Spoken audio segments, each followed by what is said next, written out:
Okay, Coach. Yeah, first of all, I'd just like to, thank all the fans that came out for the season opener, and I think I'd put something out there on Twitter, but I just wanted to verbalize that. I preach a lot of gratitude in our program, and I'm very gracious for all those fans that backed us through all the turmoil and where we're at right now. And it was a special evening for me. There's a lot of anxiety and a lot of build-up to that day one and that first official game. But the great sense of relief as a coach when you finally get that first win, that was special. And I had a lot of family in town, and so to all those fans that came out and supported us on game one, and all the students and the Maniacs and everybody's involved, the administration, players, thank you. That meant a lot to me. So. But glad it's over. Glad it's over. Game one's in the books, and got that monkey off our back in terms of getting to game one. So now we move on to game two, and it's certainly going to be another challenge, especially with a shorthanded roster. So Monmouth's a good team. King Rice, we've seen him a couple times there in his tenure with Monmouth. Saw him in 2018. Saw them in 2014 for opener, so they got a scrappy bunch. They got a bunch that wants to get up in you and take things away and really try to create havoc and turnovers, and they got a couple guys between Jack Collins and Xander Rice that are putting up a lot of shots that can really score it. So we got another challenge on our hands, and trying to do everything we can to help our legs, and we played a lot of minutes, and a lot of guys played a lot of minutes that typically don't play that many minutes. So we've been really mindful of that, playing 3 games in 8 days with a short bench, and trying to do as much as we can, learning on film, and getting prepared to take on that challenge on Friday night. Coach, after seeing the film of game one, what was the final evaluation there, things that you saw? Offensively, I was worried there. We shot 14% in the first half, and everybody thought I had some profound words of wisdom at halftime, and more than anything, I was just, had a heart-to-heart with them and said, guys, it can't get any worse than this in terms of, the way we shot it. And we talked a lot about trust and trust in the process, trust in the system, trust in each other.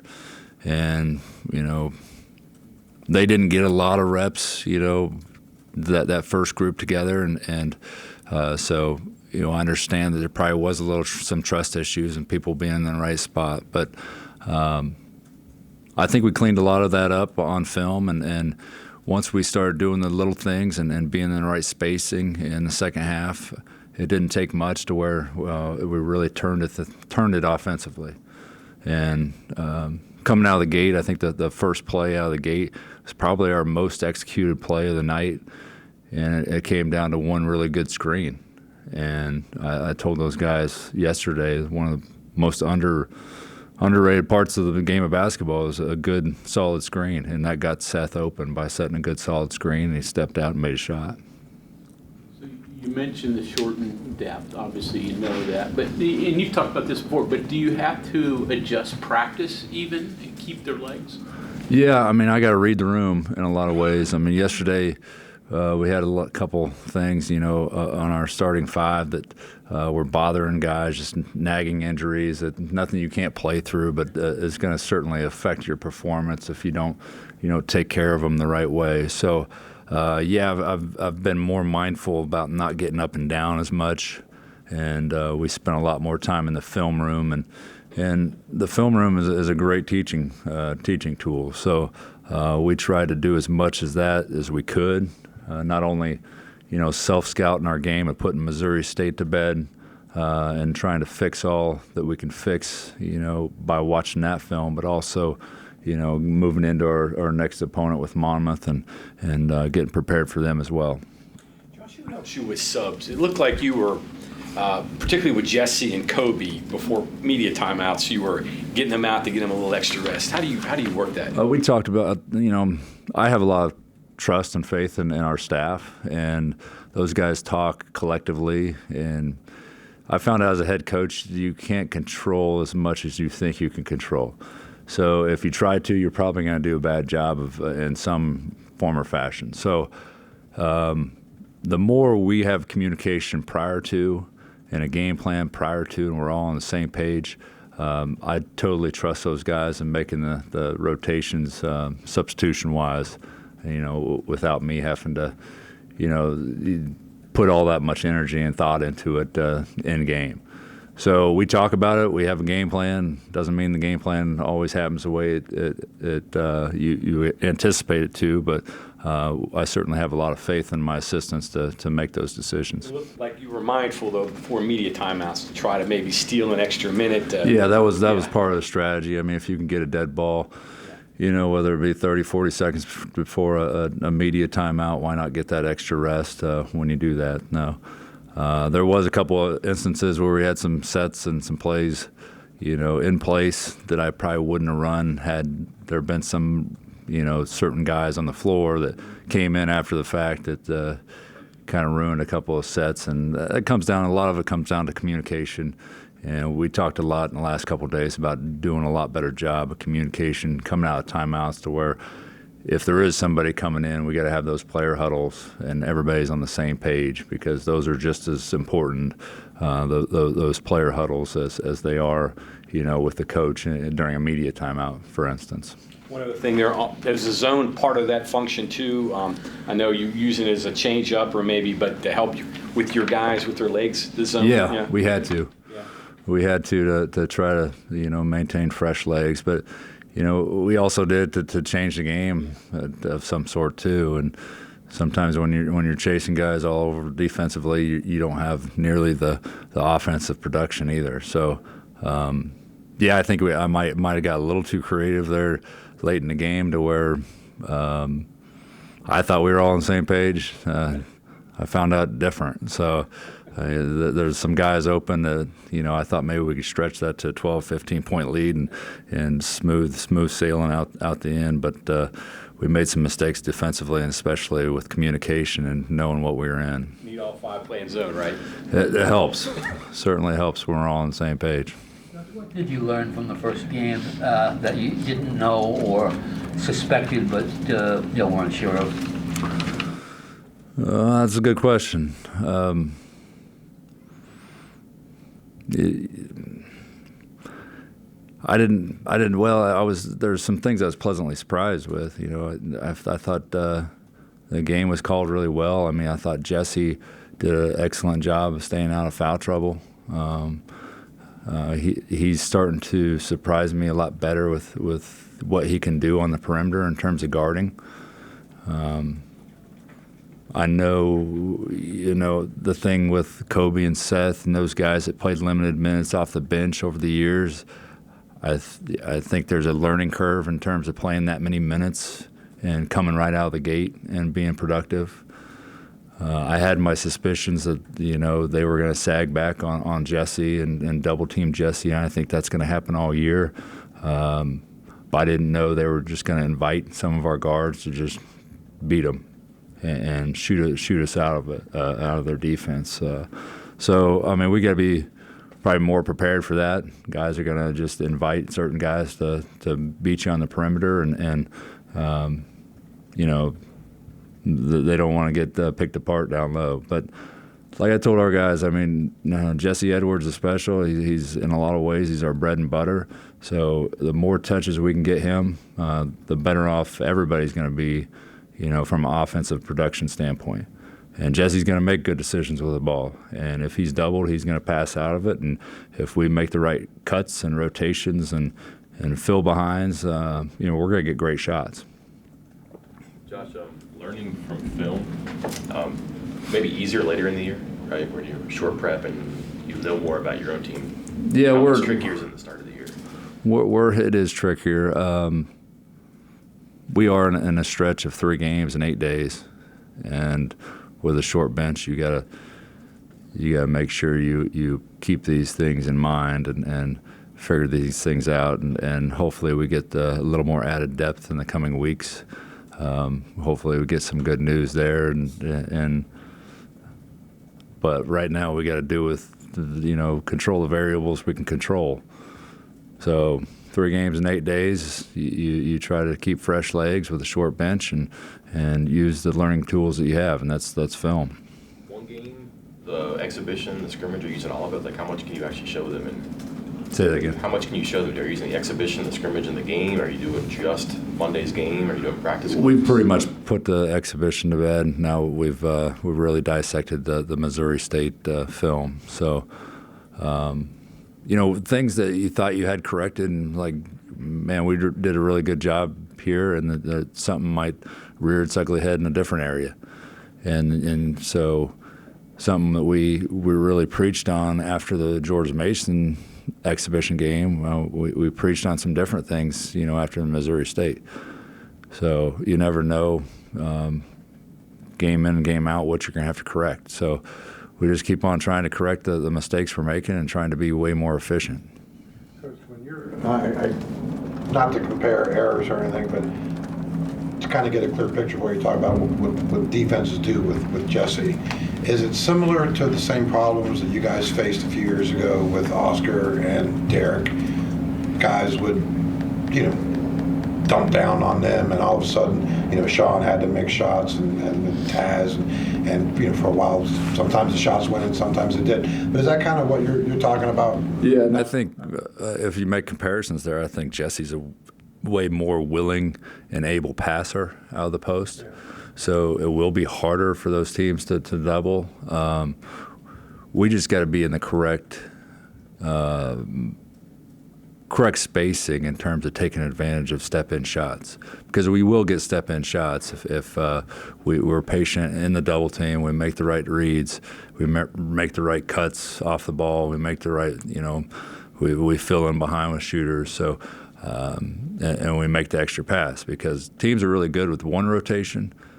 Now the second and third rotations, when college basketball becomes really hard in terms of ball movement, in terms of making those rotations. Just a matter of you got to knock those shots down. Yeah, Then it comes down to making shots, making open shots, and we all know that step-in shots are way easier to make than shots off the bounce or shots that we try to create one-on-one. So. I think we only had 2 assists on 4 field goals in that first half, and I think that had a lot to do with people who were trying to do too much. And I think what I talked about in the post-game presser, I don't want to use the word selfish, because I don't think our guys are selfish by any means, but when they see spacing break down and structure break down and people aren't in the right spot, I think people are more likely, and guys are more likely to try to, create off the bounce to make something happen that really isn't there.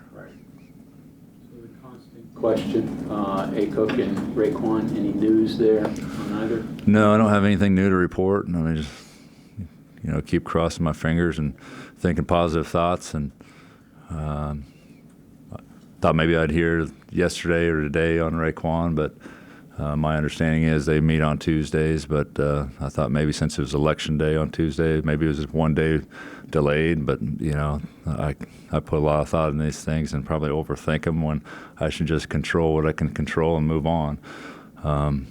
Nothing new on Acook. Just things are certainly trending in a positive direction. If I can speak from a general side of things, that everything seems to be trending positively, and which is great for him and his health, which is something we can all put a smile on our face for.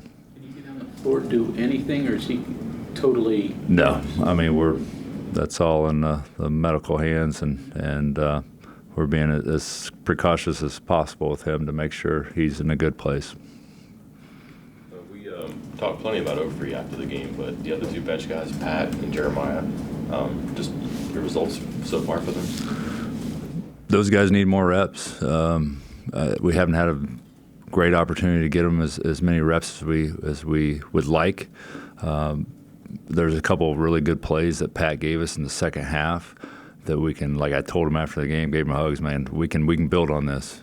We need to get Pat to where he's very comfortable being out on the floor and plays with just great instinct.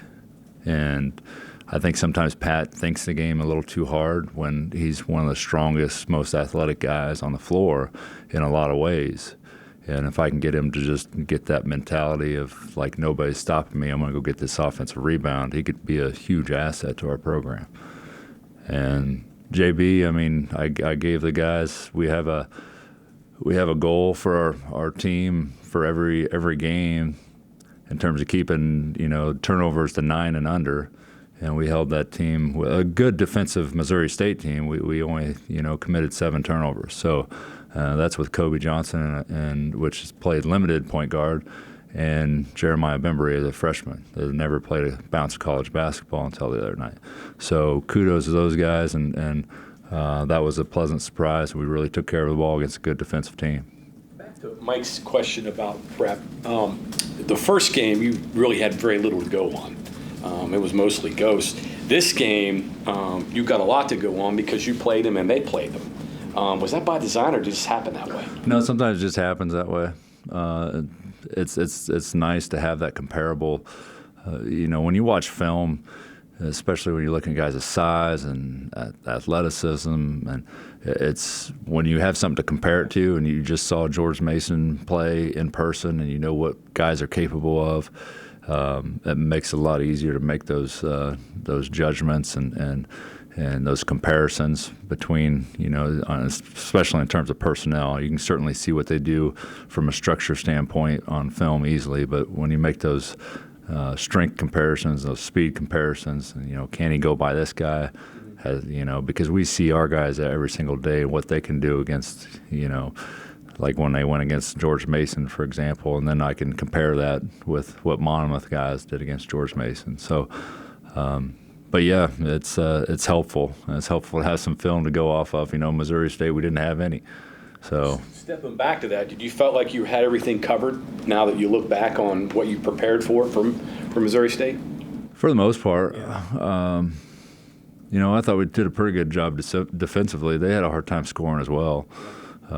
Certainly, they made shots in the second half when we, like I said, might have got a little too cute with my changes in defense that probably created some opportunities for them to get some really good shots. But credit to them, they made them there in the second half. But they also had their struggles to score in the first half. And when you shoot 14% in the first half, 4 for 32, and you're only down 6, that's a win. You anticipate more pressure from Monmouth on Friday? I didn't see any of that pressure. It doesn't mean that they don't see the fact that we got some backup guards, but I thought for the most part, we took care of pressure. We didn't exactly execute perfectly, but we didn't have any turnovers in the backcourt trying to get it up against their pressure that they threw at us. I guess having taller wings helps. You can either throw over it or handle it. It doesn't have to be the point guard that deals with pressure. Yeah, and then when you got a four-man like Quinn with all that experience and a veteran like he can handle it and he can make good decisions. He can always flash up there and catch. So that's always helpful for a coach to have a forward that is mobile like Quinn and can make those good decisions. Standard for block charge this year, if officials call it the right way.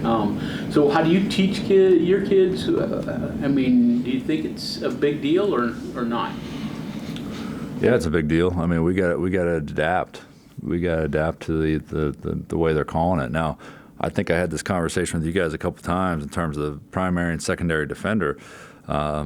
We didn't get any of those calls, I believe, in the George Mason exhibition game in terms of the primary defender. If you're in legal guarding position, you have that right to that space. Now, we got one of those calls with Jesse, primary defender. Jesse did take a charge. So I guess that was probably our first and only charge we've taken so far this year. But I think what's going to happen is we're finally now getting to the separation in the rule. Not necessarily is it automatically a block every time. So, yeah, it might be, pretty much an automatic for a lot of those officials and in terms of the secondary defender and the help side defender in terms of block charge. But the primary defender is 100% entitled to his space. If he beats him to the spot, that's his space.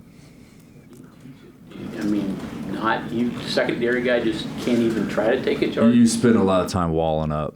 It's all A to A in terms of your verticality. So wall up, get as big as possible, and make them come through your chest and score through you. And all that collision happens in the air, and that's kind of the way they want the game to be played. The players that are having to do more in terms of role and minutes, how are they dealing with that? Are they embracing the opportunity? Are they excited about it? What are your thoughts on that? Well, some of them don't show enough excitement in anything in their life, and I tell them you might want to smile once in a while. And I kept on hearing that the 2 days prior to it. Enjoy the moment, smile. Like, it's not easy to do. It's not easy to do. It's a lot easier to do after the game, for sure. So some of it's just their personality, and every time I see Kobe smile, I point it out because it doesn't happen very often. But yeah, I think they're embracing it. It's a opportunity, doesn't always come in life, So when it does, I just keep on telling them, be ready to take advantage of that opportunity. And I don't think they're by any means, scared of the moment by any means, but they can certainly be more aggressive with it. So, I'm hardly an expert on a basketball playbook, but we heard that, especially when you had Kerr available, that pick and roll was going to be a big part of your offense. And I don't remember seeing very much of it in the game. And even when you were shooting, 14%, I was just wondering, were you holding on that? Was that because of Kerr not being in there?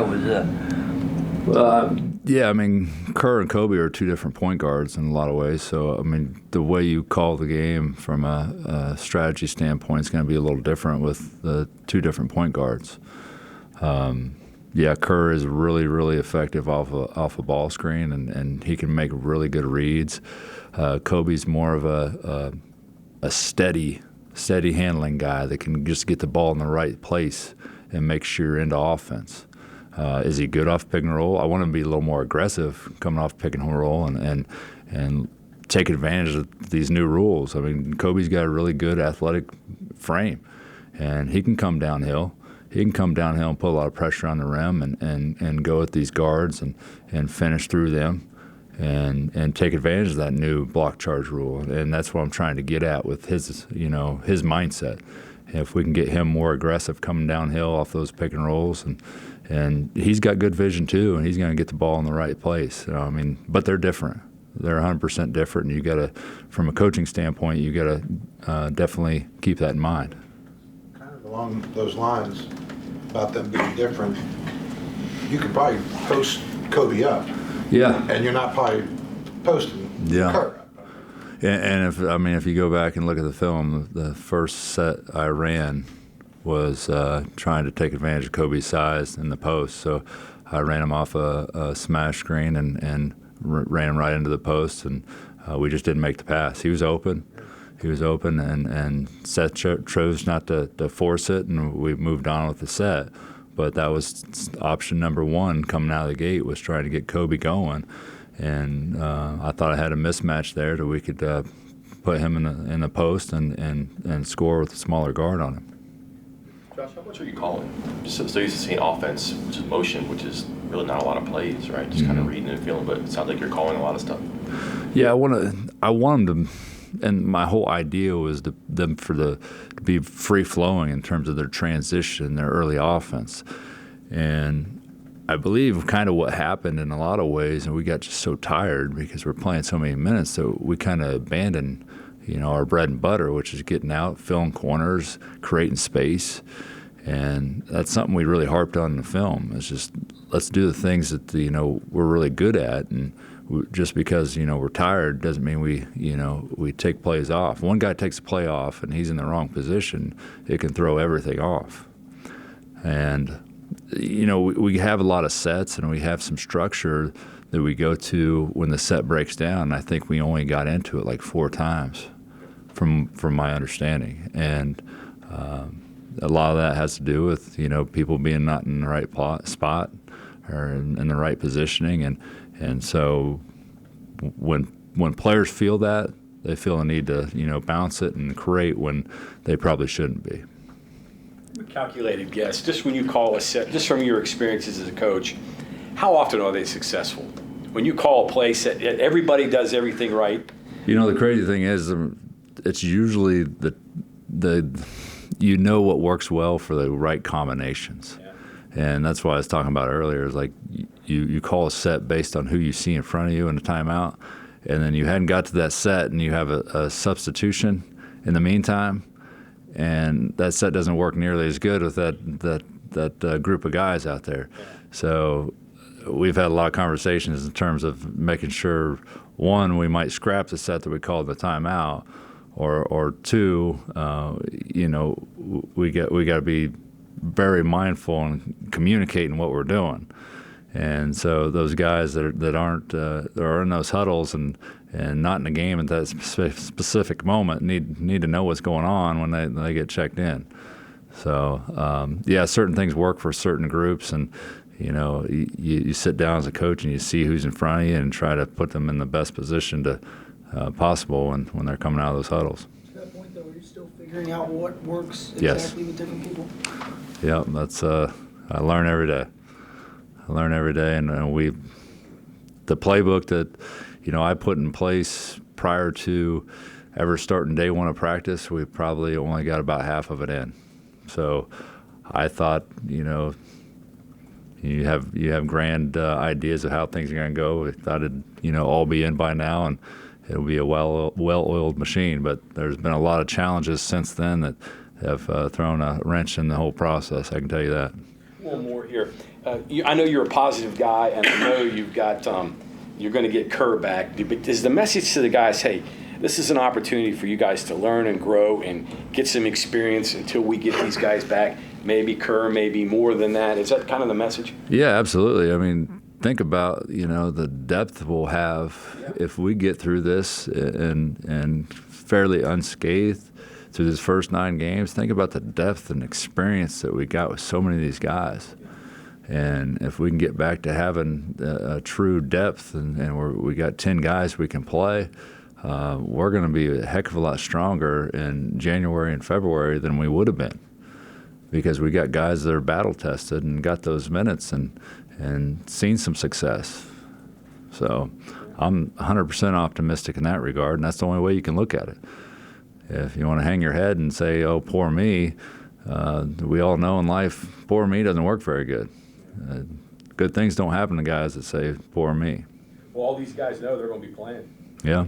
They know Friday, get ready to play. Yep. Yeah. Hopefully they look at it as another beautiful opportunity. Coach, I got a question about Quinn and the fact that, you know, when he comes out here and talks to us, he's pretty good at talking, isn't he? Yeah, I mean, he's just personal guy. You know, he's funny, knowledgeable. I mean, there's more to life though than just, you know, a press conference. So what's he like with? No, he's fun to be around. He's a joy to be around, and I wish some of Quinn's personality rub off on some of the other ones, you know, because communication in basketball is so critical, and he over communicates. He's fun to be around. He's always bringing a great attitude to practice every day, and so we could all use a little more Quinn in our lives, and that's the type of guys I want in my program.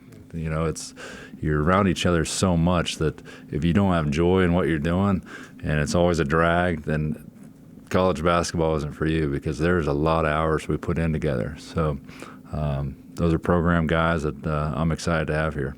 I'm just kind of curious. I mean, when they're talking to us, you're doing the radio. So do you ever go back and like watch their press conferences? What they? No, I heard it was good though. Okay, yeah, it was. It was. Yeah.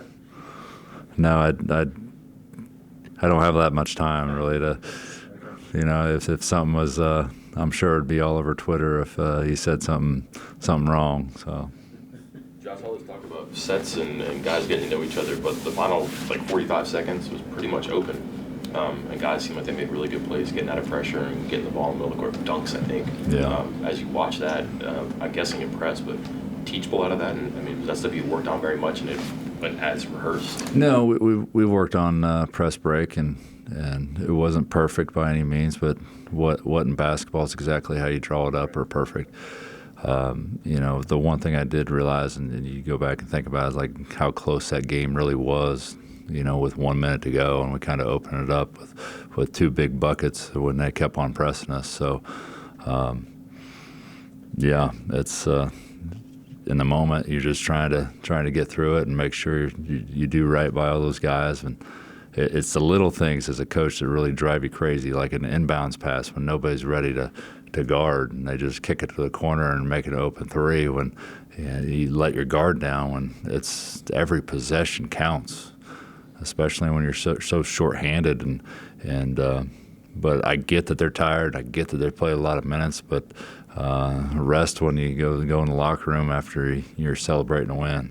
Well, those last two games, winning time, your guys executed. George Mason, you came back there, and in the last 40 seconds of the Missouri State game, your guys made winning plays. Yeah, they did. Credit to them, and hopefully we continue that. So I'd like to get to the point where we can, when we got 8-point lead, we can just extend it to 15 instead of letting them, get right back in it. And I'm not perfect by any means, and I, as a coach, you second guess almost every decision you make to try to make sure you're doing right by everybody in the program. So I do a lot of, if it's my fault, I'll certainly take it on my shoulders. But we all try to do this together, and like I told them before the game, this is your team.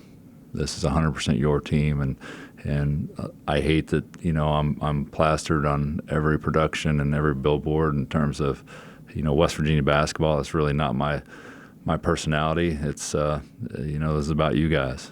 This is about you guys. It's your team. You guys got to take ownership in it, have a lot of equity in the process, and trust one another, and build each other up, keep each other accountable, and that's how we're going to be good. And if they take that mentality each and every day and have that growth mindset, we'll be good. Coach, thank you. Thank you.